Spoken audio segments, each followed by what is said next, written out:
ಮಾಹಿತಿ ಕೊಡ್ತಾರೆ. ಶ್ರೀರಾಮುಲು ಹಂಗಂದ ಅರ್ಥ ಜನಾರ್ದನ್ ರೆಡ್ಡಿಗೆ ಹೇಳ್ತಾರೆ, ಜನಾರ್ದನ್ ರೆಡ್ಡಿಗೆ ಹಂಗಂದ ಅರ್ಥ ಶ್ರೀರಾಮುಲು ಹೇಳ್ತಾರೆ. ಅವ್ರು ಹಿಂಗಾಗಿ ಏನೋ ಮನಸ್ತಾಪ ಆಗಿರ್ಬೋದು. ನಾ ಇಷ್ಟೇ ಹೇಳೋದವ್ರು ಇಬ್ಬರಿಗೆ ಸಲಹೆಯನ್ನು ಜಗಳ ಆಡಬೇಡ್ರಿ, ನೀವೆಲ್ಲ ಕಷ್ಟದಿಂದ ಬಂದಿರಿ ಇಬ್ಬರು. ಅವ್ರವ್ರಿಗೆ ಏನೋ ಜಗಳ ಪಾಪ ಬಂದೈತಿ, ಅದಟ್ಟು ಅವರೆಲ್ಲ ಒಕ್ಕಟ್ಟಾಗಿ ಹೋಗ್ಬೇಕಂತ ಅಟ್ಟೆ ನಾನು ವಿನಂತಿ. ಅಲ್ಲ ಡಿ ಕೆ ಶಿವಕುಮಾರ್ ಅವರು ಇಲ್ಲಿ ಕೈ ಆಡಿಸಿದ್ದಾರೆ. ಕೈ ಅಲ್ಲ ನೋಡ್ರಿ, ಕೈ ಆಡಿಸೋರು ಎಲ್ಲ ಪಾಲ್ಟ್ಯಾಗ ಶ್ರೀರಾಮುಲು ಅವ್ರನ್ನ ಸೆಳೀತಾ ಇದ್ದಾರೆ. ಕೈ ಆಡಿಸೋರು ಎಲ್ಲ ಪಾಲ್ಟ್ಯಾಗ ಅದಾರ, ಈ ಪಾಲ್ಟ್ಯಾಗ ಹೋದಾರ ಆ ಪಾಲ್ಟ್ಯಾಗ ಅದಾರ. ಕೈ ಆಡಿಸೋದೇ ದಂಧ ಐತಿ, ಅದಕ್ಕೆ ಏನು ಮಾಡಪ್ಪ.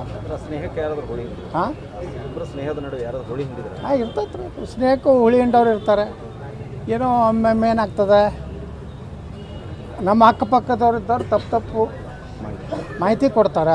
ಶ್ರೀರಾಮುಲು ಹಂಗಂದ ಅರ್ಥ ಜನಾರ್ದನ್ ರೆಡ್ಡಿಗೆ ಹೇಳ್ತಾರೆ, ಜನಾರ್ದನ್ ರೆಡ್ಡಿಗೆ ಹಂಗಂದ ಅರ್ಥ ಶ್ರೀರಾಮುಲು ಹೇಳ್ತಾರೆ. ಅವ್ರು ಹಿಂಗಾಗಿ ಏನೋ ಮನಸ್ತಾಪ ಆಗಿರ್ಬೋದು. ನಾ ಇಷ್ಟೇ ಹೇಳೋದವ್ರು ಇಬ್ಬರಿಗೆ ಸಲಹೆಯನ್ನು ಜಗಳ ಆಡಬೇಡ್ರಿ, ನೀವೆಲ್ಲ ಕಷ್ಟದಿಂದ ಬಂದಿರಿ ಇಬ್ಬರು. ನೀವು ನಾನು ಕೇಂದ್ರ ಮಂತ್ರಿ ಇದ್ದಾಗ ಒಂದೇ ಸ್ಕೂಟ್ರ್ ಮ್ಯಾಗ ಅಡ್ಡಾಡ್ತಿದ್ರು.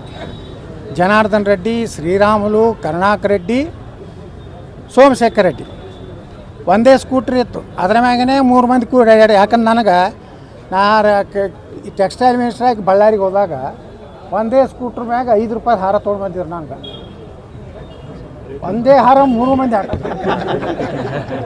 ಅಲ್ಲಿಂದ ಹೆಲಿಕಾಪ್ಟರ್ವರೆಗೆ ಹೋದರು, ಮತ್ತೆ ಇಳುತ್ತು, ಮತ್ತೆ ಇದು ನಡೀತಿರ್ತದೆ.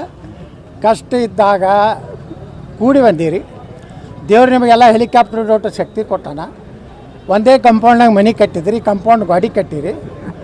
ಮತ್ತು ಹೆಂಗೆ ಜರ್ಮನ್ 2 ಆಗಿದ್ವಲ್ಲ, ಅವು ಹೆಂಗೆ ಕಂಪೌಂಡ್ ಹೊಡೆದು ಒಂದು ಆದವಲ್ಲ, ಹಂಗೆ ನೀವಿಬ್ರು ಕಂಪೌಂಡ್ ಹೊಡೆದು ಒಂದು ಆಗಿರತ್ತೆ ಹೇಳ್ತೀನಿ. If you like this video ಬೇಗ ಲೈಕ್ ಮಾಡಿ, ಕಾಮೆಂಟ್ ಮಾಡಿ, ಶೇರ್ ಮಾಡಿ ಹಾಗೂ ಯೋಯೋ ಟಿವಿ ಕನ್ನಡವನ್ನು ಸಬ್ಸ್ಕ್ರೈಬ್ ಮಾಡಿ.